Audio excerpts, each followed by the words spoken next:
বর্তমানে প্রতারকদের সংখ্যা অহরহ বৃদ্ধি পাচ্ছে।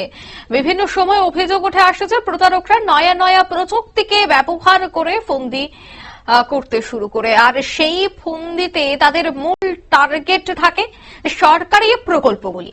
কারণ বেশ কিছু কেন্দ্রীয় এবং সরকারি রাজ্য সরকারের বেশ কিছু প্রকল্প থাকে, আর সেই প্রকল্প নিয়ে কিভাবে সাধারণ মানুষকে ঠকানো যায়, খপ্পরে ফেলা যায় এবং অর্থ মুনাফা অর্জন করা যায়, সেই ধান্দায় কিন্তু রয়েছে এবার কুচক্রীরা।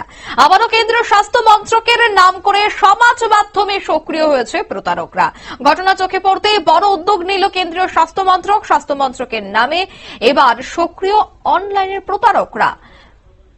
সে বিষয়ে বিস্তারিত জানবো। টেলিফোন লাইনে যুক্ত হয়ে গেছে প্রতিনিধি শেখ মনিরুল। মনিরুল, ঠিক কি জানতে পারছো?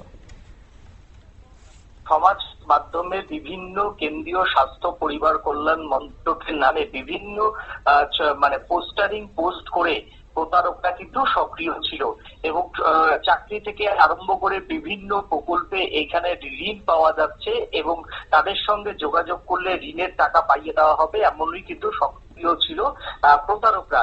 কিন্তু ঘটনা প্রকাশ্যে আসতেই কিন্তু নড়ে চড়ে বসলো কেন্দ্রীয় স্বাস্থ্য পরিবার কল্যাণ মন্ত্রক।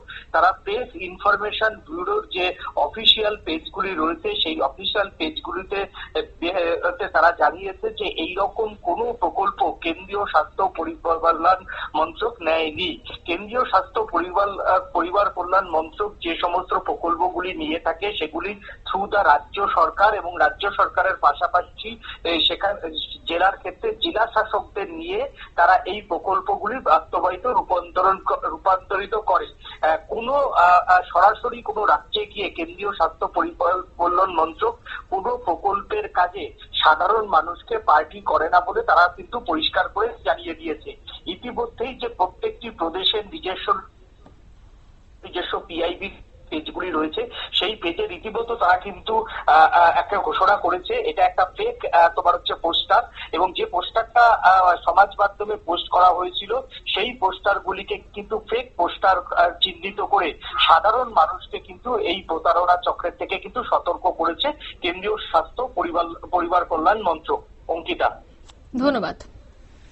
অর্থাৎ পরিবার স্বাস্থ্য কল্যাণ মন্ত্রক কিন্তু এই বিষয়টার দিকে নজর রাখছে এবং কারা এই ঘটনাটি করছে, কারা এই সমাজ মাধ্যমে এই ধরনের পোস্ট করছে তাদেরকে চিহ্নিত করে তাদের বিরুদ্ধে কঠোর পদক্ষেপ গ্রহণ করা হবে বলে কিন্তু জানা গেছে।